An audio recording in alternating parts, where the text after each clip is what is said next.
Bed سے جیسے ہی اپنے کپڑے اٹھانے لگی، سالار نے اس کی کلائی پکڑی تھی اور سالار کا اگلا ہاتھ اس کے تولیے پر تھا۔ انیسہ کی جان نکلی تھی۔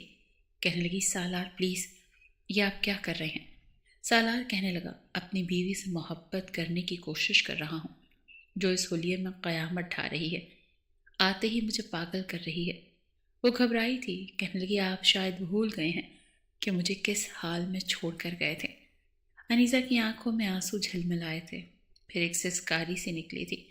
سالار نے اس کا ہاتھ چھوڑ دیا اور وہ اپنے کپڑے بیڈ سے اٹھائے واش روم میں جا چکی تھی۔ سالار نے گہری سانس لی تھی، اپنے کیے پر افسوس بھی ہو رہا تھا، لیکن اس وقت سچویشن ہی کچھ ایسی تھی کہ اسے یہ سب کرنا پڑا۔ کچھ دیر بعد جب انیسہ واش روم سے باہر آئی تو آنکھیں مترنم سی لگ رہی تھیں کہ وہ رو کر آئی تھی۔ سالار سوچ چکا تھا کہ رات کو اس کی ساری شکایتوں کو دور کر دے گا، اسے اتنی محبت دے کر کہ 3 سال کی ساری کدورت اس کے دل سے نکل جائے گی۔ جیسے ہی واش روم سے باہر آئی، سیدھا کمرے سے باہر چلی گئی تھی۔ سالار سفر کی تھکن سے بھی کچھ بے حال ہونے لگا تھا، اسی لیے نہا کر اس نے آرام دہ لباس پہنا اور کچھ دیر کے لیے سو گیا۔ رات کو ڈنر پر ہی وہ باہر آیا تھا، دیکھا تو ٹیبل مختلف قسم کے لوازمات سے بھرا ہوا تھا اور روحان اور عارفہ بیگم بھی ٹیبل پر بیٹھے تھے۔ کہنے لگے، آؤ، تمہارا ہی انتظار کر رہے تھے۔ روحان کہنے لگا، میں بریانی کھاؤں گا۔ عارفہ بیگم کہنے لگی، اچھا، میں تمہیں دیتی ہوں۔ انہوں نے روحان کو بریانی کی پلیٹ بھر کر دی تھی۔ تھوڑی سی بریانی سالار نے اپنی پلیٹ میں ڈالی، ساتھ میں ادھر ادھر دیکھنے لگا اور کہنے لگا، انیسہ کہاں ہے؟ کھانا نہیں کھائے گی؟ عارفہ بیگم کہنے لگی، اسے چھوڑو، بھوک لگے گی تو کچن میں کھا لے گی، تم کھانا کھاؤ، دیکھو یہ بریانی میں نے خود بنائی ہے، اپنے ہاتھ سے۔ وہ کہنے لگا، اماں، میں اپنے کیے پر بہت شرمندہ ہوں، میں جو کچھ یہاں کر کے گیا تھا مجھے اس پر بہت افسوس ہے، لیکن آپ کے سامنے جو کچھ ہوا تھا اسی لیے میرا رویہ سچویشن کے حساب سے غلط نہیں تھا۔ عارفہ بھی کہنے لگی، بات پرانی ہو گئی ہے، بار بار کیوں دہرا رہے ہو تم؟ کھانا کھاؤ، ہم تو اس بات کو بھول بھی گئے ہیں۔ جو کچھ ہوا میں جانتی ہوں، تمہارے ساتھ بھی زیادتی ہوئی ہے، لیکن اب جیسا تم چاہو گے ویسا ہی ہوگا۔ تم یہ رشتہ نہیں نبھانا چاہتے تو لعنت بھیجو اس رشتے کو۔ انیسہ کی فکر نہ کرو، وہ ایک کونے میں پڑی رہے گی۔ اگر تم دوسری شادی کرنا چاہتے ہو تو کر سکتے ہو، مجھے کوئی اعتراض نہیں ہے۔ بس بیٹا، تم اب واپس نہیں جاؤ گے، اپنے کیے پر 3 سال کی سزا میں کاٹ چکی ہوں، سمجھ چکی ہوں کہ کبھی بھی بیٹے کی خواہش کے خلاف نہیں چلنا چاہیے۔ عارفہ بیگم نے اپنے آنسو اپنے دوپٹے کے پلو سے صاف کرتے ہوئے کہا۔ سالار مزید شرمندہ ہوا تھا، کہنے لگا، ماں ایسی کوئی بات نہیں ہے، بس میں جذباتی ہو گیا تھا، لیکن اب میں اس رشتے کو قبول کر چکا ہوں۔ یہ سن کر عارفہ بیگم کے ماتھے پر بل پڑے تھے، کہنے لگی، نہیں، اب تم اس رشتے کو بھول جاؤ۔ یہ سن کر سالار کا چمچ منہ میں جاتے جاتے رکا تھا۔ وہ کہنے لگا، میں بھول جاؤں؟ اماں، آپ کیسی باتیں کر رہی ہیں؟ میں 3 سال میں اپنے آپ کو اس بات پر آمادہ کر چکا ہوں کہ انیسہ میری بیوی ہے، اور سچ پوچھیں تو میں یہ رشتہ اب نبھانا چاہتا ہوں۔ یہ سن کر عارفہ بیگم کے چہرے کی رنگت کچھ اڑ گئی تھی۔ انہوں نے ماتھے پر بل ڈالے ہوئے کھانا کھایا، سالار سے مزید کوئی بات نہیں کی۔ اس کی عادت سے بھی واقف تھی کہ ایک بار جو فیصلہ وہ کر لے اسے کبھی نہیں بدلتا۔ کھانا کھانے کے بعد سالار واپس اپنے کمرے میں جا چکا تھا۔ اسے انیسہ کا انتظار تھا، لیکن یہ انتظار ہی رہ گیا۔ رات کے 1 بجے تک وہ انیسہ کا انتظار کرتا رہا، لیکن وہ کمرے میں نہیں آئی تھی۔ سالار کو اب اس پر غصہ آنے لگا تھا۔ ایسی بھی کیا ضد تھی؟ سالار کو اپنے کیے پر افسوس ہو چکا تھا اور اس کی تلافی کرنا چاہتا تھا، تو پھر انیسہ کے ساتھ کیا مسئلہ تھا؟ وہ اسے ساری خوشیاں دینے کے لیے تیار تھا، تو پھر کس بات کی اکڑ؟ سالار غصے سے کمرے سے باہر نکلا، پورا لاؤنج اندھیرے میں ڈوبا ہوا تھا۔ اس نے کچن میں دیکھا تو کچن کی لائٹ بھی بند تھی اور کچن خالی تھا۔ نیچے بس 4 کمرے تھے، ایک سالار کا اور ایک عارفہ بیگم کا، ایک ڈرائنگ روم تھا اور ایک گیسٹ روم۔ روحان کا کمرہ اوپر تھا، بلکہ روحان کے 2 کمرے تھے، ایک وہ جس میں اس کے من پسند کھلونے ہوتے تھے اور وہ ان سے کھیلتا تھا، اور ایک وہ کمرہ جہاں وہ سوتا تھا۔ سالار نے گیسٹ روم کا دروازہ کھولنا چاہا تو وہ لاک تھا۔ وہ سمجھ گیا تھا کہ انیسہ اس کمرے میں ہے۔ اس نے ہلکی سی دستک دی، لیکن اندر سے کوئی آواز نہیں آئی تھی۔ اس نے پھر سے دستک دی، کہنے لگا، انیسہ، میں جانتا ہوں کہ تم کمرے میں ہو، دروازہ کھولو۔ لیکن انیسہ نے دروازہ نہیں کھولا۔ بلکہ اسے جواب تک دینا گوارا نہیں سمجھا۔ سالار جل کر رہ گیا تھا اور غصے سے اپنے کمرے میں چلا گیا۔ تکیہ درست کیا اور لیٹ گیا، لیکن نیند نہیں آ رہی تھی۔ آنکھیں بند کرتا تھا تو انیسہ کا سراپا اس کے سامنے گھومنے لگتا۔ اس کا تولیے سے لپٹا ہوا وجود اب اس کا دماغ خراب کر رہا تھا۔ بار بار آنکھوں کے سامنے اس کا وہی حلیہ نظر آ رہا تھا، آدھا چھپا ہوا اور آدھا۔ وہ بے چینی سے اٹھ بیٹھا۔ انیسہ پر غصہ آنے لگا۔ وہ اٹھ کر لاؤنج کے باہر چلا گیا۔ چوکیدار، ڈرائیور، ملازمین سبھی اپنے اپنے کمروں میں جا چکے تھے۔ سالار پچھلی جانب سے گیسٹ روم کی بیرونی کھڑکی کے پاس آیا۔ دیکھا تو کھڑکی بند نہیں تھی۔ جیسے ذرا سی کھڑکی کھلی تو اندر سے سسکیوں کی آوازیں آ رہی تھیں۔ اس نے کھڑکی کے اندر آ کر جیسے ہی ہلکا سا پردہ ہٹایا تو اسے لگا جیسے انیسہ بیڈ پر لیٹی رو رہی ہے۔ یقیناً سالار سے خفا تھی، ناراض تھی، لیکن جیسے ہی وہ کود کر اندر آیا تو آواز سے انیسہ اٹھ کر بیٹھ گئی۔ کہنے لگی، کون ہے؟ کون آیا ہے؟ اس نے فوراً سے لائٹ آن کی تو سامنے سالار کو دیکھ کر گھبرائی تھی۔ کہنے لگی، آپ یہاں کیا کر رہے ہیں؟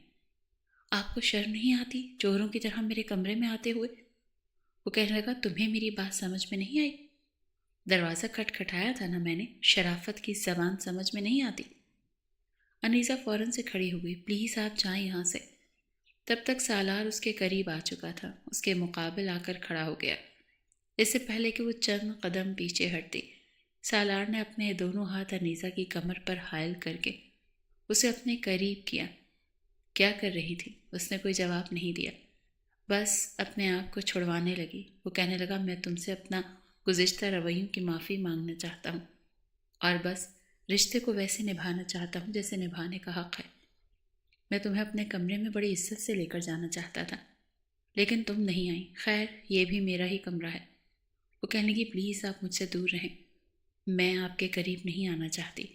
سالار کہنے لگا، میرا دماغ خراب کر کے، میرے سارے جذبات کو آگ لگا کر اب تم کہہ رہی ہو کہ تم میرے قریب نہیں آؤ گی؟ ایسا کیسے ممکن ہے؟ آنکھیں بند کرتا ہوں تو تمہارا تولیہ میں لپٹا وجود میرا چین چرانے لگتا ہے۔ مجھے نہیں پتا تھا کہ تمہارا حسن میرے حواسوں پر سوار ہو جائے گا۔ بہت بڑی غلطی کی میں نے، 3 سال ضائع کر دیے۔ مجھے تو چاہیے تھا کہ اسی رات۔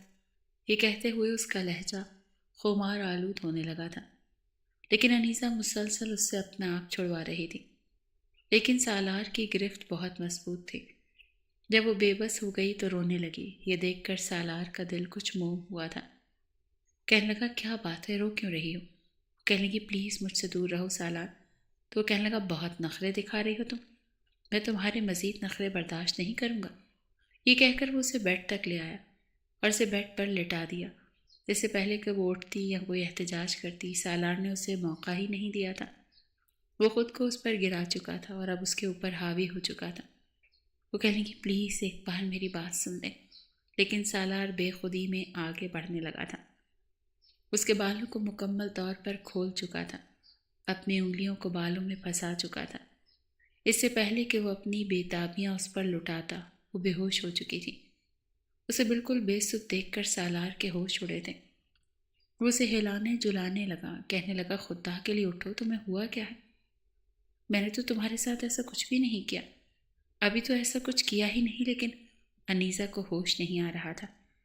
سالار اس قدر پریشان تھا کہ رات کو ہی اسے گود میں بھر کر لاؤنج سے ہوتا ہوا باہر لے آیا، اپنی گاڑی کی پچھلی سیٹ پر اسے لٹایا اور مین گیٹ کھول کر گاڑی باہر نکالی، پھر دروازہ بند کر کے دوبارہ گاڑی میں بیٹھ کر تیز ڈرائیو کرتا ہوا اسے قریبی ہسپتال لے گیا۔ لیڈی ڈاکٹر سے کہنے لگا، پتہ نہیں اس کی بیوی کو کیا ہو گیا، بے ہوش ہو گئی ہے۔ ڈاکٹر نے اسے عجیب سی نظروں سے دیکھا۔ کہنے لگی، آپ اسے فولڈنگ بیڈ پر لٹا دیں۔ اس نے بیڈ پر لٹا دیا، پھر کہنے لگی، آپ باہر جا سکتے ہیں۔ کچھ دیر بعد نرس آئی اور کہنے لگی، آپ کی بیوی کو ہوش آ چکا ہے۔ یہ سن کر سالار کے سینے میں سانس بحال ہوا۔ وہ کہنے لگا، کیا میں اپنی بیوی سے مل سکتا ہوں؟ وہ کہنے لگی، جی ہاں ضرور، اور ویسے بھی آپ کو لیڈی ڈاکٹر بھی بلا رہی ہیں، آپ سے بات کرنا چاہتی ہیں۔ سالار جیسے ہی اندر داخل ہوا تو انیسہ ہوش میں تھی، لیکن اس کی آنکھوں سے آنسو بہہ کر تکیے بھگو رہے تھے۔ سامنے لیڈی ڈاکٹر بیٹھی تھی، جو بات ڈاکٹر نے سالار سے کی اس کے ہوش اڑانے کے لیے کافی تھی۔ کہنے لگی، آپ کو ذرا بھی شرم نہیں آتی؟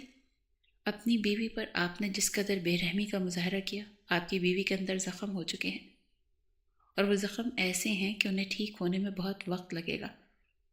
پتہ نہیں آپ مرد بیوی کے قریب آتے ہی جانور کیوں بن جاتے ہیں۔ یہ سن کر سالار کے تو ہوش اڑ گئے تھے۔ وہ تو آج پہلی بار اس کے قریب آیا تھا، پھر زخم۔ سالار کے تو دماغ میں آندھیاں چلنے لگی تھیں، دماغ چکرانے لگا تھا۔ ایسا کیسے ممکن تھا؟ وہ تو ان 3 سالوں میں انیسہ سے بے تحاشا محبت کرنے لگا تھا، اپنی کی گئی ہر غلطی کا اسے احساس بھی ہو گیا تھا۔ وہ تو اپنی غلطی کی تلافی کرنا چاہتا تھا، پر یہ نہیں جانتا تھا کہ وہ لڑکی اس کی امانت ہوتے ہوئے بھی یہ سب کر بیٹھے گی۔ کیا سوچ کر اس نے اتنا بڑا قدم اٹھایا تھا؟ سالار بڑے غصے میں تھا۔ اس نے لیڈی ڈاکٹر کے سامنے کچھ نہیں کہا، اور انیسہ یوں تھی کہ نظریں نہیں ملا پا رہی تھی، سمجھ نہیں پا رہی تھی کہ کیا جواب دے گی، کیونکہ سالار کی آنکھوں میں سوالات کو وہ دیکھ چکی تھی جس کا اس کے پاس کوئی جواب نہیں تھا۔ نہ بہرحال جیسے ہی اسے گاڑی میں لے جا کر بیٹھنے کا کہنے لگا، تبھی سالار کا لہجہ بڑا روکھا تھا۔ انیسہ بے حد پریشان تھی کہ کیا جواب دے گی، لیکن گاڑی میں بھی سالار نے اس سے کوئی بھی سوال نہیں پوچھا تھا۔ سالار کے دماغ میں تو جیسے آندھیاں سی چل رہی تھیں۔ سب کچھ آہستہ آہستہ اسے یاد آنے لگا کہ اس دن کیا ہوا تھا جس واقعے نے اس کی زندگی کو بدل کر رکھ دیا تھا۔ بڑی بے دلی سے سالار مصطفیٰ اپنے کمرے میں داخل ہوا تھا، جہاں انیسہ ڈری سہمی بیٹھی ہوئی تھی۔ اس وقت سالار مصطفیٰ کی آنکھوں میں جیسے خون اترا ہوا تھا۔ وہ سوچ بھی نہیں سکتا تھا کہ اس کے ساتھ ایسا بھی کچھ ہو سکتا ہے۔ وہ بڑے غصے سے کمرے میں داخل ہوا، کمرے کا دروازہ زور سے بند کیا، اتنی زور سے کہ انیسہ کانپ کر رہ گئی۔ کہنے لگا، تم کیا سمجھتی ہو میں تمہارا گھونگھٹ اٹھاؤں گا، تمہاری تعریف میں زمین آسمان ایک کر دوں گا، یا پھر تمہیں اپنی محبت سے نواز دوں گا؟ تم ایک انچاہی بیوی بن کر میرے گھر پر آئی ہو، میرے لیے بالکل بھی اہمیت نہیں رکھتی، میں تمہاری شکل بھی دیکھنا گوارا نہیں کر سکتا، تمہارے ساتھ بیٹھ کر بات کرنا تو بہت دور کی بات ہے۔ سالار کا بس نہیں چل رہا تھا کہ اس نازک سی لڑکی کا حشر بگاڑ کر رکھ دے۔ وہ تو وہاں شادی اٹینڈ کرنے گیا تھا، اسے کیا خبر تھی کہ کسی اور کی ہونے والی بیوی اس کی بیوی بن جائے گی۔ وہ تو اپنی والدہ کے ساتھ ایک شادی اٹینڈ کرنے گیا تھا۔ عارفہ بیگم کی دور کی کزن کی بیٹی کی شادی تھی، اور اس وقت سالار کو انگلینڈ سے آئے ہوئے چند ماہ ہوئے تھے، اور اسے واپس انگلینڈ بھی جانا تھا، لیکن عارفہ بیگم اسے اپنی کزن کی بیٹی کی شادی پر لے گئیں۔ ایک پسماندہ سا علاقہ تھا جہاں ایک چھوٹے سے گھر کے سامنے ہی کناتیں لگی ہوئی تھیں اور مہمانوں کو بٹھایا جا رہا تھا۔ سالار اول تو اس قسم کی شادیوں میں آنے کا عادی ہی نہیں تھا، ہمیشہ امیر لوگوں سے ہی اس کا اٹھنا بیٹھنا اور ملنا جلنا تھا۔ اپنی والدہ کے مجبور کرنے پر وہ آیا، اس لیے کرسی پر جا کر بیٹھ گیا۔ دلچسپی کے لائق وہاں اس کے لیے کچھ بھی نہیں تھا، اسی لیے اپنے موبائل پر ٹیکسٹ میسج کرنے لگا۔ شادی کے بارے میں ابھی اس نے کچھ بھی سوچا نہیں تھا۔ کچھ دیر بعد ہی دلہن کو اسٹیج پر بٹھایا گیا۔ پہلی نظر جب سالار کی انیسہ پر پڑی تھی، اسے دل ہی دل میں اس کے حسن اور خوبصورتی کو دیکھ کر سراہے بغیر نہیں رہ پایا تھا۔ یہی سوچ رہا تھا کہ اس کا ہونے والا شوہر تو بڑا خوش نصیب ہے، جسے یہ ہیرے جیسی دلہن ملنے والی ہے۔ بڑے اچھے نصیب پائے ہیں موصوف نے۔ بہرحال اس نے گہری سانس لی اور پھر دوبارہ اپنے موبائل میں مصروف ہو گیا، لیکن بارات کا انتظار ہی رہ گیا۔ 11 بج چکے تھے لیکن بارات نہیں آئی۔ کئی فون انیسہ کے والدین لڑکے والوں کو کر چکے تھے، لیکن وہ لوگ فون نہیں اٹھا رہے تھے۔ بالآخر اس کے والد ہی لڑکے والوں کے گھر گئے، لیکن جب واپس آئے تو رو رہے تھے اور اپنا سینہ پیٹ رہے تھے کہ میری بیٹی کی زندگی کو داؤ پر لگا کر وہ شخص نہ جانے کہاں بھاگ گیا۔ پتہ نہیں لوگ اپنے بیٹوں کی شادیاں کرتے ہوئے ان کی رضامندی کیوں نہیں پوچھتے۔ اگر اس لڑکے کا کسی اور لڑکی کے ساتھ چکر تھا تو پھر میری بیٹی کے ساتھ رشتہ کیوں کیا؟ میری بیٹی کو کون عزت دے گا؟ میری دہلیز پر تو اب دوبارہ کوئی قدم بھی نہیں رکھے گا۔ میری بیٹی پاک باز ہوتے ہوئے کسی کے گھر کی عزت نہیں بن پائے گی۔ انہیں روتا دیکھ کر سالار کو بھی بہت دکھ ہوا تھا، اور عارفہ بیگم کی آنکھوں سے بھی آنسو بہنے لگے تھے۔ وہ شاید پہلی لڑکی تھی جو دلہن بنی بیٹھی پھوٹ پھوٹ کر رو رہی تھی، اور اس کا باپ شاید پہلا باپ تھا جو ہال میں موجود تمام لڑکوں کے باپوں کے سامنے ہاتھ جوڑ کر کہہ رہا تھا کہ خدا کے لیے میری بیٹی کا نکاح اپنے بیٹے سے کر دو، اسے اپنی عزت بنا لو، اگر آج اس کا نکاح نہیں ہوا تو کبھی نہیں ہوگا، میری بیٹی کی عزت رکھ لو، کوئی ہے جو میری بیٹی کی عزت رکھ لے۔ اسے یوں روتا بلکتا دیکھ کر سالار کو بھی کچھ ہوا تھا، لیکن عارفہ بیگم سے یہ سب برداشت نہیں ہوا اور انہوں نے کہا کہ ہاں میرا بیٹا عزت دے گا، آپ کے نکاح شروع کروائیں۔ یہ سن کر سالار کا حیرت سے برا حال تھا، وہ سوچ بھی نہیں سکتا تھا کہ اس کی ماں اسے بلی کا بکرا بنا کر رکھ دے گی۔ ٹھیک ہے، اسے دکھ تھا کہ لڑکے والے آخری وقت میں مکر گئے اور لڑکی کی زندگی بھی برباد ہونے لگی، اور یہ ایک تکلیف تھی، لیکن اس کا حل یہ تو نہیں تھا کہ اس کی شادی کر دی جاتی۔ وہ عارفہ بیگم کو گھورتا رہ گیا، لیکن عارفہ بیگم نے اس کے اشارے بازیوں کو بھی نہیں سمجھا اور اس کا نکاح انیزہ سے پڑھوا دیا۔ نکاح تو وہ کر چکا تھا، لیکن جیسے ہی گھر میں داخل ہوا غصے سے اس نے طوفان سا کھڑا کر دیا تھا۔ انیزہ تو کھڑی کام کر رہ گئی تھی، وہ کہنے لگا میں اس لڑکی سے ہرگز شادی نہیں نبھاؤں گا، آپ نے زبردستی یہ شادی کروائی ہے، یہ رشتہ میں کبھی نہیں نبھا پاؤں گا، ویسے بھی میری کل کی فلائٹ ہے، میں واپس انگلینڈ چلا جاؤں گا، یہ لڑکی آپ لوگوں کی ذمہ داری ہے، آپ نے کیوں زبردستی میرا نکاح اس سے کروایا؟ عارفہ بیگم اسے سمجھانے لگی۔ ایک ملازمہ سے کہا کہ جاؤ انیسہ کو سالار کے کمرے میں لے جا کر بٹھا دو۔ سالار تو یہ سن کر بفر گیا، کہنے لگا یہ میرے کمرے میں نہیں جائے گی، لیکن ملازمہ تب تک انیسہ کو سالار کے کمرے میں بٹھا کر آ چکی تھی۔ وہ عارفہ بیگم پر چلا رہا تھا کہ میں نے تو اس لڑکی کے دولہا کو نہیں کہا تھا کہ بھاگ جائے تاکہ یہ مصیبت میرے گلے پڑ جائے؟ آپ جانتی ہیں نا کہ میں ابھی شادی کرنا ہی نہیں چاہتا تھا، اور میں شادی کرتا تو اس مڈل کلاس لڑکی سے کبھی بھی نہیں کرتا، مجھے ہائی کلاس اور ہائی سوسائٹی کی لڑکیاں اچھی لگتی ہیں۔ آپ نے کیا سوچ کر میری شادی اس لڑکی سے کی ہے؟ میں اس کے ساتھ کوئی رشتہ نہیں نبھاؤں گا اور میں واپس کبھی نہیں آؤں گا، آپ سمجھی؟ آپ نے اپنے بیٹے کی قربانی دے دی۔ یہ سن کر عارفہ بیگم رونے لگی، اس کی منت سماجت کر کے اس کو زبردستی کمرے میں بھیجا، لیکن وہ انیزہ پر بھی چلا رہا تھا، کہنے لگا زبردستی کی بیوی کو میں بیوی نہیں مانتا، تم ایک انچاہی دلہن ہو جس کے شوہر کے دل میں کبھی جگہ نہیں بنتی، میرے دل میں بھی کبھی نہیں بنے گی۔ یہ کہہ کر اس نے انیسہ کا ہاتھ پکڑا اور اسے نیچے کاؤچ پر دھکا دیا اور کہنے لگا یہ ہے تمہاری اوقات، تم یہاں سوگی، تمہاری اتنی اہمیت نہیں کہ میں تمہیں اپنے بستر پر جگا دوں۔ یہ کہہ کر وہ غصے سے لیٹ گیا۔ انیسہ دبی دبی سسکیوں سے پوری رات روتی رہی۔ سب پتہ نہیں کب اس کی آنکھ کھلی، جب کمرے میں کھٹ پٹ کی آواز سے اس کی آنکھ کھلی تو اس نے دیکھا تو سالار بیگ میں اپنے کپڑے رکھ رہا تھا۔ وہ اٹھ کر بیٹھ گئی، کہنے کہ آپ مجھے کس بات کی سزا دے رہے ہیں؟ میرا تو کوئی قصور نہیں۔ وہ کہنے لگا مجھ سے بات مت کرو، تمہاری وجہ سے یہ سب کچھ ہوا، تمہارے باپ کی عزت کا ٹھیکہ میں نے نہیں لے رکھا تھا، اب میرے نام پر ساری زندگی بیٹھے رہو۔ بہت شوق تھا تمہارے باپ کو تمہاری رخصتی کرنے کا، ہو گئی رخصتی، آ گئی تم میرے گھر، لیکن یاد رکھنا میری قربت سے تمہیں کبھی تسکین حاصل نہیں ہوگی، میں اپنی مرضی سے دوسری شادی کروں گا اور کر کے دکھاؤں گا۔ یہ کہہ کر وہ اپنا بیگ لے کر جا چکا تھا۔ اس نے عارفہ بیگم سے بھی ملنے کی زحمت نہیں کی تھی۔ انگلینڈ آ کر چند مہینے تو اس کا پارا ہائی ہی رہا، لیکن آہستہ آہستہ اس کو اپنی غلطی کا احساس ہونے لگا۔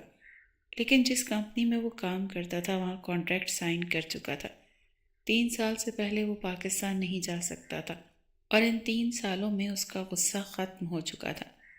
3 سال سے پہلے وہ پاکستان تو آ نہیں سکتا تھا، بلکہ انیسہ کا من موہنا روپ اب اس کو ستانے لگا تھا، راتوں کو جگانے لگا تھا۔ اچھا لگتا تھا اس کو سوچنا، کیونکہ واقعی وہ بے ضرر تھی، بے قصور تھی۔ غصے میں آ کر اس نے یہ سب کیا تھا۔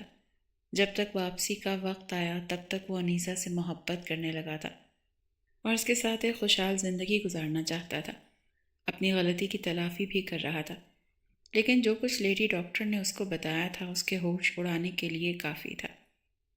وہ سوچ بھی نہیں سکتا تھا کہ وہ لڑکی اس کے ساتھ اتنا بڑا دھوکہ کرے گی، اس کی بیوی ہوتے ہوئے یہ سب کرے گی۔ اس نے یہ سب کیا، کیسے کیا؟ 3 سال بھی اس لڑکی سے اپنے جذبات سنبھالے نہیں کیے اور اس نے اپنا آپ کسی غیر محرم کے حوالے کر دیا، وہ بھی میری بیوی ہوتے ہوئے۔ یہ باتیں سالار کو اندر ہی اندر جیسے آگ سی لگا گئی تھی۔ وہ غصے سے کمرے میں داخل ہوا اور ایک نظر انیسہ پر ڈالی۔ جو گھٹنوں پر سر رکھ کے پھوٹ پھوٹ کر رو رہی تھی۔ پہلے تو اس کا رونا سالار کو کچھ سمجھ آ رہا تھا، لیکن اب اس کے رونے سے اسے چڑ ہو رہی تھی۔ وہ غصے سے آگے بڑھا اور اگلے ہی پل اسے بازو سے پکڑ کر جھنجھوڑ کر کہنے لگا، کیا ہے یہ سب کچھ؟ بتاؤ مجھے۔ اتنی ہی تمہاری جوانی آگ پھینک رہی تھی کہ یہ بھی بھول گئی کہ تم شادی شدہ ہو؟ صبر نہیں ہو سکا تم سے؟ یہ الفاظ سن کر وہ کانپ چکی تھی۔ ہڑبڑا کر کہنے لگی، میں نے کچھ نہیں کیا، چھوڑیں مجھے۔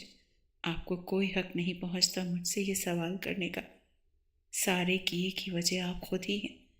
اس نے لرزتے ہوئے لبوں سے یہ کہہ کر خود کو چھڑوانا چاہا، مگر وہ چھٹانگ بھر کی لڑکی مضبوط باڈی بلڈر سالار مصطفیٰ کے سامنے بھلا کہاں اپنے آپ کو چھڑوا سکتی تھی۔ اگلے ہی پل وہ اسے بازو سے پکڑ کر اپنے مزید قریب کر کے کہنے لگا، shut up, just shut up. میں نے تو سمجھا تھا کہ تم گاؤں کی ایک چھوئی موئی معصوم سی لڑکی ہوگی۔ ارے ان 3 سالوں میں تم جانتی بھی ہو میں تمہارے لیے کیسے جذبات رکھ چکا تھا۔ میں تمہیں اپنے تصورات میں سوچ کر خود کو بے چین محسوس کرتا تھا۔ مجھے تم سے محبت ہوتی چلی جا رہی تھی، اور یہ محبت اس قدر بڑھ چکی تھی کہ میں نے اوروں کی طرف نظر تک اٹھانا چھوڑ دیا تھا۔ میری زندگی میں اتنی لڑکیاں آئیں، میرے ساتھ کام کرنے والی کولیگز، امپلائیز، مگر تم جانتی ہو میں نے خود کو سنبھال کر رکھا، صرف اور صرف تمہارے لیے۔ میں اپنے سارے جذبات، ساری بے چینیاں، ساری شدتیں تم پر لٹانا چاہتا تھا، کیونکہ تم اس کی اکلوتی وارث تھی۔ مگر تم نے کیا کیا؟ وہ ایک جھٹکے سے اسے چھوڑ چکا تھا اور وہ بیڈ پر جا گری تھی۔ کرب سے سسکیاں اس کے لبوں سے نکلی تھیں۔ ڈاکٹر جو کچھ بول رہی تھی، ابھی تک وہ جملے اس کے ذہن میں گونج رہے تھے۔ دروازہ بند کرنا وہ بھول چکا تھا۔ کمرے سے سسکیوں کی ہلکی ہلکی لڑائی کی آواز آئی تو عارفہ بیگم بھی وہیں پر آ چکی تھی۔ وہ اس وقت پہنچی جب سالار نے اسے بیڈ پر پٹخا تھا۔ اگلے ہی پل عارفہ بیگم کہنے لگی، آئے ہائے، کیا ہو گیا بیٹا؟ کیا کہہ دیا اس لڑکی نے تمہیں؟ سب ٹھیک تو ہے نا؟ اپنی ماں کو وہاں پر دیکھ کر سالار فوراً سے اس سے دور ہٹا تھا۔ کہنے لگا، کچھ نہیں مام، بس آپ جائیں یہاں سے، یہ میرا اور اس کا معاملہ ہے۔ مگر اس کی بات سن کر عارفہ بیگم فوراً آگے بڑھی تھی۔ پہلے ہی وہ سالار مصطفیٰ کی ڈانٹ کھا رہی تھی، اب عارفہ بیگم نے بھی اسے بازو سے پکڑ کر جھنجھوڑنا شروع کر دیا تھا۔ کہنے لگی، کیا کیا ہے تم نے میرے بیٹے کو؟ تمہاری وجہ سے میرا بیٹا مجھ سے 3 سال تک دور رہا۔ میں تو اس وقت کو کوس رہی ہوں جب تم پر رحم کھا کر میں تمہیں اپنے گھر کی بہو بنا کر لے آئی تھی، اور اب جب میرا بیٹا واپس آیا ہے، ابھی ٹھیک سے 2 دن بھی نہیں گزرے کہ پھر سے تم اسے پریشان کر رہی ہو۔ چلو یہاں سے، میں تمہیں اس کمرے میں نہیں رہنے دوں گی۔ وہ انیسہ کا ہاتھ پکڑ کر وہاں سے لے کر جا رہی تھی جب سالار مصطفیٰ نے اپنی ماں کو روک دیا۔ کہنے لگا، نہیں ماں، یہ یہیں میرے کمرے میں رہے گی، بیوی ہے میری، مجھے جو بھی اس سے بات کرنی ہے میں کر لوں گا۔ عارفہ بیگم اسے کہتی رہ گئیں کہ نہیں، تم اس لڑکی سے دور رہو، یہ کہیں سے بھی تمہارے شایان شان نہیں ہے۔ لیکن اس نے جس طرح گھور کر اپنی ماں کو دیکھا تھا، عارفہ بیگم کو اس کا ہاتھ چھوڑنا پڑا۔ وہ دروازہ لاک کر چکا تھا۔ واپس اس کی طرف پلٹا اور کہنے لگا، یہ ٹسوے بہانا بند کرو اور بتاؤ کس کے ساتھ منہ کالا کیا ہے تم نے؟ بتاؤ مجھے۔ وہ 2 قدم پیچھے ہٹی، آنسو صاف کرتے ہوئے کہنے لگی، میں کچھ نہیں جانتی، مجھے بس اتنا پتا ہے کہ میرے ساتھ جو کچھ ہوا ہے اس کی وجہ صرف اور صرف آپ ہیں۔ اگر آپ مجھ نئی نویلی دلہن بنا کر چھوڑ کر نہ جاتے تو میرے ساتھ یہ سب کچھ نہ ہوتا۔ اس کی بات کا مطلب نہیں سمجھ رہا تھا، بلکہ الٹا یہ سمجھ رہا تھا کہ شاید یہ لڑکی سچ مچ اپنے جذبات سے بے قابو ہو کر کسی کے ساتھ غلط کر چکی تھی، اور یوں اس کا غصہ اور شک اس کے در پہ ہو گیا کہ اس کے دل میں انیسہ کے لیے نفرت کے جذبات امٹنے لگے۔ غصے سے کہنے لگا کہ بہت شوق تھا تمہیں اپنے شوہر کی امانت میں خیانت کرنے کا، شوہر کی غیر موجودگی میں اپنے عاشقوں کے ساتھ وقت گزارنے کا۔ اب میں تمہیں بتاؤں گا سالار مصطفیٰ بدلہ کیسے لیتا ہے۔ اس نے اپنی شرٹ کے بٹن کھولنا شروع کر دیے۔ جیسے جیسے وہ شرٹ کے بٹن کھول رہا تھا، انیسہ کو اپنی موت اپنے سامنے دکھائی دے رہی تھی۔ وہ ہڑبڑا کر پیچھے ہٹنے لگی کہ نہیں، آپ ایسا نہیں کر سکتے، دور ہٹیں مجھ سے، میں پہلے ہی بہت تکلیف سے دو چار ہو چکی ہوں، مجھے مزید اذیت سے دو چار مت کیجیے ورنہ میں شور مچاؤں گی، چلاؤں گی، چیخ چیخ کر میں آپ کی عزت کا جنازہ نکال دوں گی۔ انیزہ کے منہ سے یہ سن کر سالار نے اسی کا دوپٹہ آگے بڑھ کر اس کے گلے سے کھینچا اور وہ گھبرا کر اپنے ہاتھ سینے پر رکھ کر اپنا حسن اس سے چھپانے لگی، مگر وہ اپنی شرٹ کو اتار کر ایک طرف پھینک چکا تھا۔ اسے بنیان میں دیکھ کر وہ اپنے چہرے کو ڈھک چکی تھی، مگر انتہائی خباثت بھری مسکراہٹ چہرے پر سجا کر سالار مصطفیٰ کہنے لگا، کیوں اب شرم آ رہی ہے تمہیں؟ اب بھی میری تعریف ہی کرو نا جیسے اپنے یار کی کرتی ہوگی، یقیناً تمہاری مرضی بھی تو شامل ہوگی نا۔ وہ جان بوجھ کر خود کو بھی اذیت دے رہا تھا اور اس طرح کے الفاظ استعمال کر کے انیسہ کو بھی تکلیف دے رہا تھا، جان بوجھ کر وہ ایسے طنز کر رہا تھا اور وہ روئے جا رہی تھی، رو رو کر کہہ رہی تھی، خدا کا واسطہ آپ کو مجھ سے اس طرح کے الفاظ استعمال مت کیجیے، میں بیوی ہوں آپ کی، ایسا مت کیجیے، میں پہلے ہی بہت تکلیف میں ہوں، آپ نے سنا تھا نا ڈاکٹر نے کیا کہا تھا؟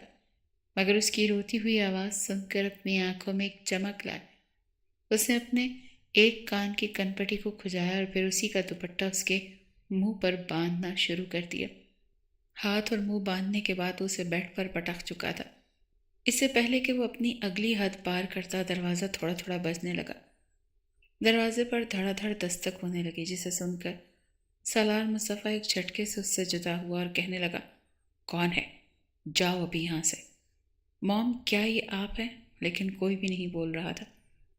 ماتھے پر بل ڈالے جیسے ہی سالار نے دروازہ تھوڑا سا کھولا تو دروازہ کھولنے کی آواز سن کر ایک جھٹکے سے دروازہ پورا کھل چکا تھا اور پھر سالار کے ماتھے پر بل پہلے سے بھی زیادہ گہرے ہو چکے، کیونکہ روحان کمرے میں داخل ہو چکا تھا۔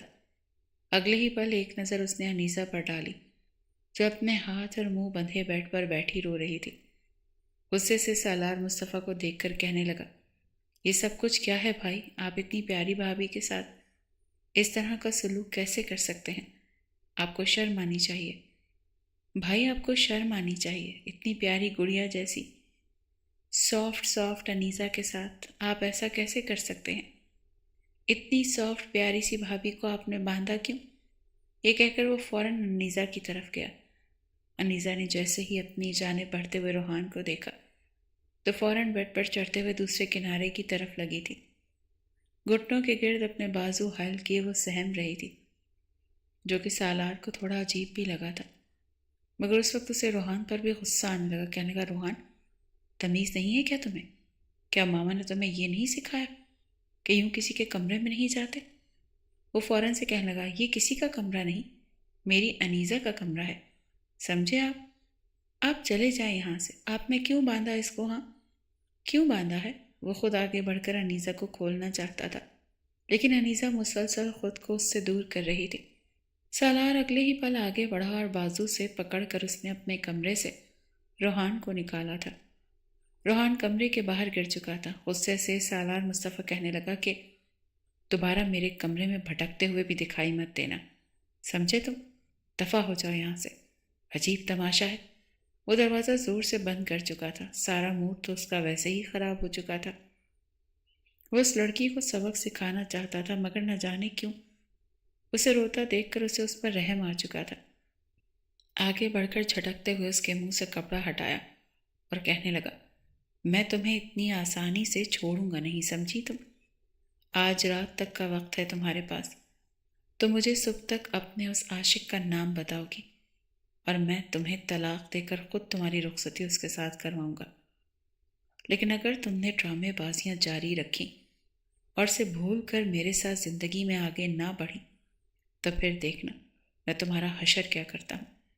یہ کہہ کر وہ اسے بیڈ سے اٹھنے کا کہہ کر جا چکا تھا۔ وہ ایک جانب کو صوفے پر بیٹھ کر روتی ہوئی ساری رات گزار چکی تھی۔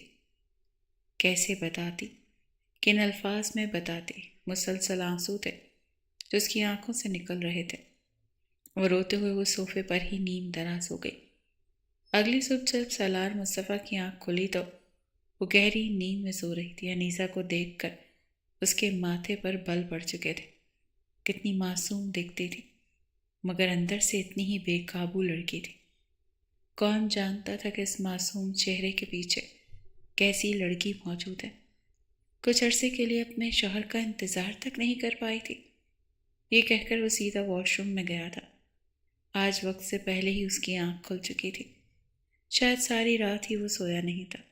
فریش ہونے کے بعد وہ کمرے سے باہر نکلا تو ابھی تک عارفہ بیگم سو رہی تھی، مگر کچن میں کھٹر پھٹر کی آواز اس کے کان کھڑے ہو گئے۔ وہ باہر جاگنگ کے لیے جا رہا تھا، آواز سن کر رکا، دھیرے دھیرے بغیر چاپ پیدا کیے کچن کی طرف آنے لگا۔ وہ دیوار کی اوٹ لیے ذرا دوری پر کھڑا تھا جب اندر سے ملازمہ کی آواز آ رہی تھی۔ ارے چھوٹے صاحب، یہ کیا کر رہے ہیں آپ؟ اگر بی بی جی نے دیکھ لیا نا تو آپ کو تو کچھ نہیں کہیں گی، لیکن مجھے بہت ماریں گی، وہ بھی مرغا بنا کر۔ ملازمہ بھی ہنس کر اس سے بات کر رہی تھی، لیکن تبھی جو آواز کچن میں گونجی، سالار کے تو ہوش ٹھکانے آ چکے تھے۔ تھوڑی بہت جو نیند اس کی آنکھوں میں تھی وہ ساری اڑن چھو ہو چکی تھی۔ سالار سانس بھی یہ سوچ کر روک چکا تھا کہ کہیں اگلے جملے وہ سننے سے رہ نہ جائے۔ روحان کہنے لگا، ارے کچھ نہیں ہوتا، کوئی تمہیں کچھ نہیں کہتا، سمجھ آئی؟ کوئی تمہیں کچھ نہیں کہے گا، میں ہوں نا، بس میری بات مانتی رہو، بدلے میں جو کہو گی میں کرتا جاؤں گا۔ روحان کی آواز کپ کپا رہی تھی، اس کا لہجہ خمار آلود تھا۔ ایسے لگ رہا تھا جیسے وہ کسی سرشاری میں ڈوبا ہوا یا پھر نشے میں ہے۔ تھوڑا سا آگے بڑھ کر جب سالار نے اندر کا منظر دیکھا تو اسے اپنی آنکھوں پر یقین نہ آیا۔ ملازمہ جس کی عمر 25-26 سال تھی وہ اس وقت ناشتہ بنا رہی تھی، اور وہیں روحان اسے اپنی باہوں میں بھرے اپنا سر اس کے کاندھے پر رکھا ہوا بے باک گستاخیاں کر رہا تھا۔ سالار فوراً وہاں سے پیچھے ہٹ گیا۔ روحان اس طرح کی حرکتیں تو 21-22 سال کا ہو کر بھی اپنے بچپنے میں تھا، پھر یہ سب کچھ کیسے؟ شاید سالار یہ بھول چکا تھا کہ بھلے ہی اس کا ذہن بچہ تھا، لیکن وہ جسمانی طور پر بھرپور جوان ہو چکا تھا۔ اس کے اندر بھی وہی خواہشات جو کہ اس عمر کے لڑکوں کی ہوتی ہیں، بس اچھے برے کی تمیز اس میں نہیں آئی تھی۔ اسی لیے جو کچھ فلموں اور ٹی وی ڈراموں میں دیکھتا تھا وہی سب کچھ یہاں پر وہ کر رہا تھا، اور وہ ملازمہ بھی اس کا بھرپور فائدہ اٹھا رہی تھی۔ کہنے لگی، روحان بابا، آپ کو پتا ہے مجھے نا 5,000 روپے چاہیے۔ وہ سرخ نوٹ جس پر 5 کے آگے 3 زیرو لگے ہوتے ہیں۔ روحان جلدی سے اسے مزید اپنے قریب کھینچ کر کہنے لگا، ہاں ویسے بھی بہت سے نوٹ ماما کے پرس میں ہیں، ماما کے پاس تو بہت زیادہ پیسے ہیں، ان کا پرس تو ہر وقت پیسوں سے بھرا رہتا ہے، اور تو اور اب تو سالار بھائی کے پاس بھی میں نے ایسے بہت سے نوٹ دیکھے ہیں۔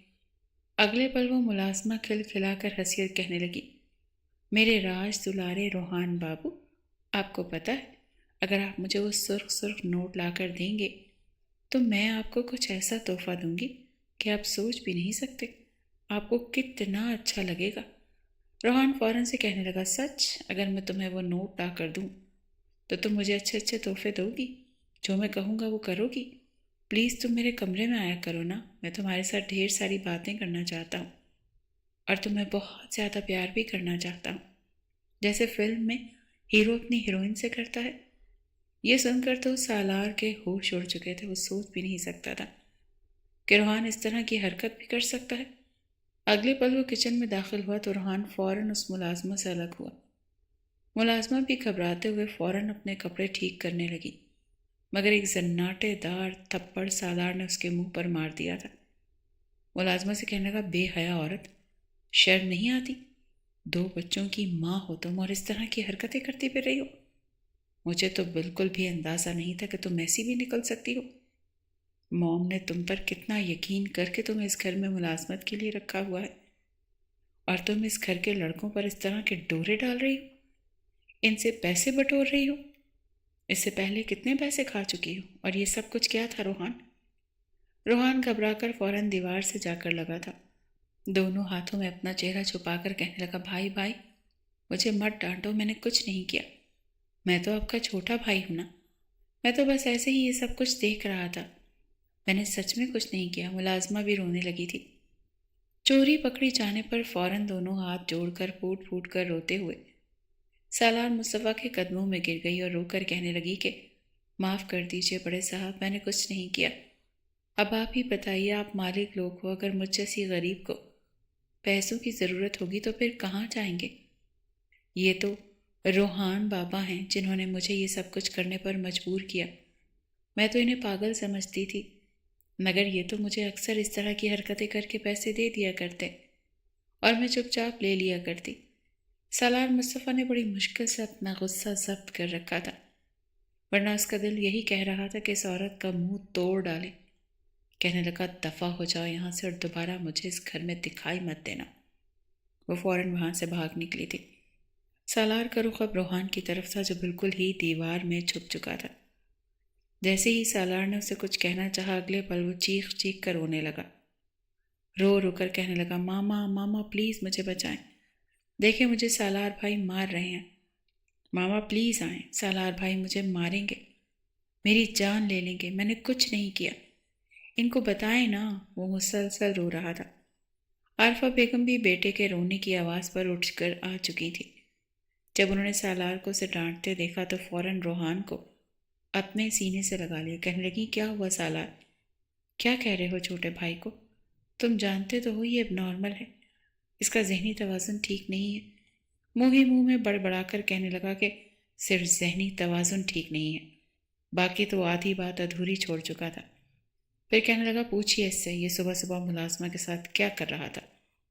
نوکرانی کے ساتھ جس طرح کی باتیں کر رہا تھا، مجھے تو شرم آ رہی ہے آپ کو بتاتے ہوئے۔ اور تو اور یہ آپ کے بٹوے سے پیسے چرا کر ان نوکرانیوں کو بھی دیتا رہتا ہے، اور تو اپنے روحان کو دیکھتی رہ گئی۔ پھر کہنے لگا، نہیں نہیں بیٹا، تم ایسا کیسے کہہ سکتے ہو؟ یہ تو معصوم ہے، شاطر اور تیز دماغ تو آج کل کی ملازمائیں ہیں جنہوں نے اسے پھانسنے کی کوشش کی ہوگی۔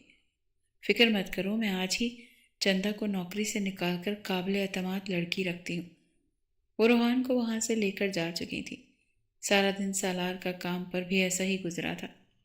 رہ رہ کر روحان کی وہ حرکت یاد آ رہی تھی، اور پھر گزشتہ رات جو کچھ انیسہ نے کیا تھا وہ بھی اسے یاد آ رہا تھا۔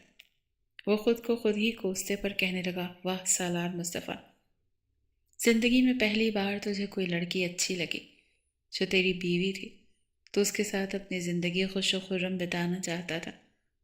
اس قدر خوبصورت بیوی تو قسمت والوں کو ملتی ہے، مگر جس طرح چاند پر داغ ہوتے ہیں، اسی طرح تیری بیوی بھی کسی طرح تیری امانت میں خیانت کر دی۔ سارا دن بوجھل دماغ کے ساتھ کام کرنے کے بعد وہ گھر لوٹا تھا۔ گھر میں قدم رکھتے ہی اس کی نظر سب سے پہلے کچن سے کام کر کے نکلتی ہوئی انیزہ پر پڑی، جس نے اپنے دوپٹے کو ایک جانب کو کمر پر باندھا ہوا تھا۔ گرمی کی وجہ سے اس کے چہرے اور گردن پر پسینے کی بوندیں ٹم آ رہی تھی۔ وہ اپنے ہی دھیان میں دوپٹے کے کونے سے پسینہ صاف کرتی کمرے کی طرف جا رہی تھی، جب سالار کی نظر روحان پر پڑی، جس کی آنکھوں میں ایک عجیب سی چمک تھی۔ وہ بظاہر تو ٹی وی پر کارٹون دیکھ رہا تھا، مگر جن نظروں سے وہ انیسہ کا تعاقب کر رہا تھا، سالار کا تو خون کھول اٹھا۔ فوراً انیسہ کو بلند آواز میں پکارا۔ انیسہ نے پلٹ کر اس کی جانب دیکھا تو فوراً دوپٹہ ٹھیک کرتے اس کے پاس آ گئی۔ وہ کہنے لگا، یہ کیا طریقہ ہے؟ آئندہ کے بعد میں تمہیں یوں دوپٹہ گلے میں لے کر گھومتا ہوا نہ دیکھوں۔ تم سر پر لے کر چلو گی۔ ہاتھ بڑھاتے ہوئے انیسہ نے فوراً سے دوپٹہ سر پر لیا تھا۔ عارفہ بیگم نے یہ سنا تو اگلے ہی پل ہنس پڑی، جو خود بغیر دوپٹے کے گھر میں گھوما کرتی تھی۔ اس وقت بھی ڈھیلی ڈھالی کرتی اور ٹراؤزر میں موجود تھی۔ ہنس کر چلتے ہوئے سالار کے پاس آئے اور کہنے لگی، کیا سالار بیٹا، کیا ہو گیا ہے؟ تم کب سے روایتی مردوں کی طرح اپنی بیوی پر پابندیاں لگانے لگے؟ سالار مصطفیٰ نے ایک چپتی نظر ان پر ڈالی، پھر کہنے لگا، سمجھائیں اسے اپنی نظروں کے زاویے درست کرے، یہ نہ ہو کہ مجھ سے 2 تھپڑ کھا کر اسے عقل آ جائے۔ عارفہ بیگم کے چہرے پر کئی رنگ آ کر گزر چکے۔ سالار کو دیکھ کر تو روحان فوراً سے اپنے کمرے کی طرف بھاگا تھا۔ وہ وہیں لاؤنج میں بیٹھ کر کچھ دیر عارفہ بیگم سے بات کرتا رہا۔ عارفہ بیگم اس کے سامنے کئی لڑکیوں کی تصویریں رکھ رہی تھی۔ کہنے لگی، بتاؤ بیٹا، تمہیں ان میں سے کون سی لڑکی پسند ہے؟ میرا بیٹا جس لڑکی پر ہاتھ رکھے گا، ایک سے بڑھ کر ایک تمہارے سٹینڈرڈ کی لڑکی ہے، میں تمہاری شادی اس سے کروا دوں گی۔ مگر وہ چپ چاپ ان تصویروں کو دیکھتا رہا، پھر کہنے لگا، میں آپ کو فی الحال اس بارے میں کچھ نہیں کہہ سکتا۔ میں بہت زیادہ تھکا ہوا ہوں، مینٹلی ڈسٹربڈ ہوں۔ جب میں پرسکون ہوا تبھی آپ کو اس بارے میں اپنی رائے دوں گا۔ یہ سن کر عارفہ بیگم بھی تھوڑی مطمئن ہوئی تھی۔ کہنے لگی اچھا، اس کا مطلب اس لڑکی سے سچ مچ تمہارا دل بھر چکا ہے؟ اچھا ہی ہے، اس لڑکی کو اپنی زندگی سے اٹھا کر باہر کرو۔ ویسے بھی اس کا تمہارے نکاح میں ہونا نہ ہونا برابر ہی ہے۔ وہ اپنی ماں کی بات سننے کے بعد سیدھا کمرے میں آیا تھا۔ کمرے میں قدم رکھا تو سامنے فریش ہو کر اپنے بالوں کو باندھے انیسہ کھڑی تھی۔ انیسہ کو دیکھ کر اس نے الماری سے اپنے کپڑے نکالے اور وہ بھی فریش ہو کر باہر آیا تھا۔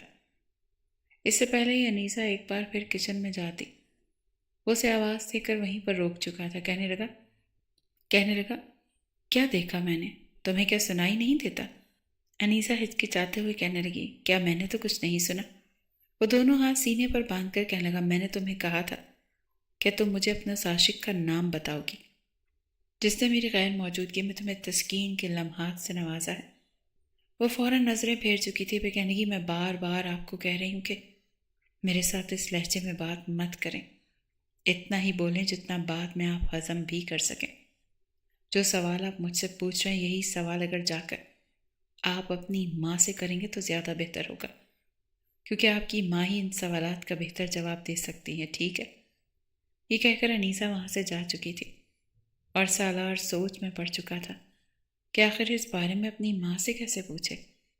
بہرحال اس نے ڈھکے چھپے الفاظ میں اپنی ماں سے جو پوچھا کہ ان 3 سالوں میں انیسہ کتنی بار اپنے مائکے گئی، جواب میں عارفہ بیگم کہنے لگی کہاں گئی؟ اسے تو ہمارے اس بڑے سے گھر کی ایسی عادت پڑ گئی، ایئر کنڈیشنر میں رہتی ہے، بمشکل ان 3 سالوں میں کوئی 8-10 بار ہی اپنے مائکے گئی ہوگی۔ سالار سکندر کہنے لگا نہیں، میرے آنے سے پہلے یہ آخری بار کب گئی تھی؟ عارفہ بیگم پھر سے اپنے منہ میں ڈالتے ہوئے کاجو کہنے لگی ارے اسے تو 5-6 مہینے ہو چکے ہیں، یہ اپنے مائکے گئی ہی نہیں۔ یہ سن کر سالار بھی سوچ میں پڑ چکا تھا، اس کا مطلب وہ جو بھی تھا یہی کا تھا، لیکن کون تھا؟ سالار کے ذہن میں بہت سی کہانیاں بن رہی تھی، مگر وہ ان ساری کڑیوں کو آپس میں ملانے سے پہلے خود ہی بے یقینی سے نفی میں سر ہلا دیتا کہ نہیں، ایسا نہیں ہو سکتا۔ اس روز وہ بغیر بتائے وقت سے پہلے گھر آ چکا تھا، دبے پاؤں قدم رکھتے ہوئے گھر میں داخل ہوا۔ آج اس کی خواہش تھی کہ وہ اپنی ماں کو سرپرائز دے، شاید وہ کچن میں موجود تھی۔ وہ دھیرے دھیرے قدم اٹھاتا ابھی کچن کے دروازے تک پہنچا تھا کہ اندر سے انیسہ کی سسکیوں کی آواز آنے لگی۔ انیسہ سسک سسک کر رو رہی تھی، اس کی آواز پر تو سالار مصطفیٰ کے قدم وہیں پر منجمد ہو گئے۔ ایک لمحے کے 1000ویں حصے میں کئی طرح کے منفی سوچیں اس کے ذہن میں آنے لگی۔ تبھی کچن میں ایک آواز گونجی بدبخت کمینی، کیا بتایا ہے تو نے سالار کو؟ بتا مجھے، وہ کیوں کل مجھ سے ساری تفتیش کر رہا تھا؟ تجھے میں نے کتنی دفعہ کہا ہے سالار کے کمرے میں مت جایا کر، کوئی بھی بہانہ لگا، کوئی بھی ڈرامہ کر، لیکن سالار کے کمرے میں مت رہنا۔ تیرے لیے روم خالی کروایا ہے جو رکھا ہے، وہاں کیوں نہیں رہتی؟ کیا کہا ہے تو نے سالار کو جو مجھ سے بار بار تفتیشی انداز میں سوال کر رہا تھا؟ روتے ہوئے انیسہ کی آواز گونجی کہ میں نے ان سے کچھ نہیں کہا، چھوڑے مجھے درد ہو رہا ہے۔ کیا پہلے آپ نے مجھے کم تکلیفیں دی ہیں جو اب میری جان لینا چاہتی ہیں؟ وہ اپنی گردن عارفہ بیگم سے چھڑوا رہی تھی، لیکن اگلے ہی پل عارفہ بیگم نے گرما گرم چمٹا اٹھا کر اس کے ہاتھ پر لگا دیا۔ عارفہ کے اس عمل پر وہ درد سے چلائی تھی، اس کا چلانا سالار سے برداشت نہ ہوا۔ وہ فوراً کچن میں داخل ہو گیا، کہنے لگا ماں یہ کیا کر رہی ہیں آپ؟ جیسے ہی انیسہ نے سالار کو دیکھا تو اگلے ہی پل عارفہ کی گرفت سے خود کو چھڑوا کر وہ فوراً سالار کے پیچھے آ کر چھپی تھی، روتے ہوئے اپنا ہاتھ جھٹکتی ہوئی سالار سے چپک چکی تھی۔ عارفہ بیگم کے تو چہرے کی ہوائیاں اڑ چکی تھی، کہنے لگی کہ سالار بیٹا تم چھوڑو، کچھ نہیں، بس یہ ہم عورتوں کا معاملہ ہے، تم یہ بتاؤ اس لڑکی کو کیسے ٹھکانے لگانا ہے، میں یہ سب دیکھ لوں گی۔ سالار کہنے لگا ماں آپ یہاں پر کیا بات کر رہی تھی مجھے بتائیں؟ لیکن عارفہ بیگم کہنے لگی اس نے دال میں نمک زیادہ کر دیا، بس وہی سمجھا رہی تھی کہ مسالہ کیسے ڈالتے ہیں، تم چھوڑو اسے، اس پر دھیان دینے کی ضرورت نہیں۔ لیکن وہ اپنا ہاتھ آگے بڑھا کر اپنے پیچھے انیسہ کو چھپا چکا تھا، کہنے لگا ماں میں سب کچھ سن چکا ہوں، ایسی کون سی بات ہے، کون سا راز ہے جو آپ اسے چھپانے کو کہہ رہی تھی؟ مجھے سچ بتائیں، آپ کو میری قسم۔ انیسہ بتاؤ، مجھے کسی سے ڈرنے کی ضرورت نہیں ہے تمہیں۔ ایک ایک لفظ سچ بتاؤ گی، ابھی کے ابھی، ورنہ میں نے گرما گرم کھولتا ہوا پانی تمہارے اوپر انڈیل دینا ہے۔ سالار جس انداز میں بولا تھا، انیسہ تو سہم چکی تھی۔ فوراً سچ اگلنے لگی۔ آج سے 3 سال پہلے جو کچھ ہوا تھا وہ کھلی کتاب کی طرح تھا، سب کچھ سالار مصطفیٰ کو بتا رہی تھی۔ روتے ہوئے کہنے لگی، آپ نے مجھے چھوڑ کر جا چکے تھے اور میں آپ کے کمرے میں پھوٹ پھوٹ کر رو رہی تھی۔ یوں ہی نیم دراز بیٹھی تھی جب کمرے میں ایک دم سے اندھیرا چھا گیا اور پھر کمرے میں کسی کی موجودگی کا احساس ہوا۔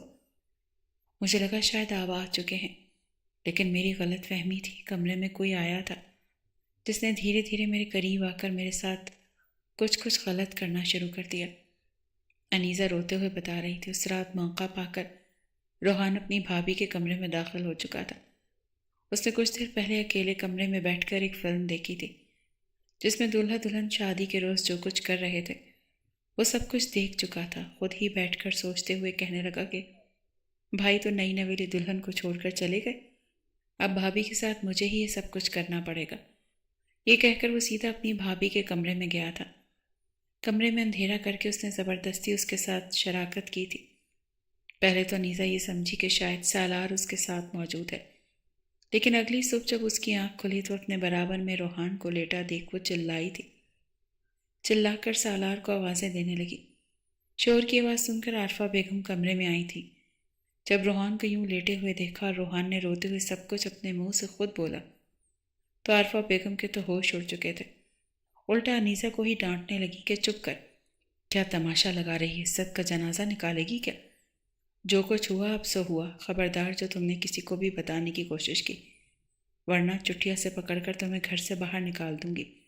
بھیک مانگنے کے قابل بھی نہیں رہے گی تو اپنے گاؤں سے کوسوں دور، اسے تو واپس جانے کے راستے بھی نہیں معلوم تھے۔ ڈری سہمی مجبور وہ اسی گھر میں رہنے لگی تھی۔ روحان سے خود کو بچانے کی بہت کوشش کرتی، لیکن پھر بھی موقع پا کر وہ اس کی عزت کی دھجیاں اڑا دیتا، اور ان سب میں عارفہ بیگم اس کا پورا ساتھ دیتی تھی، کیونکہ انہیں یہ امید تھی کہ سالار اس لڑکی کو کبھی بھی نہیں اپنائے گا۔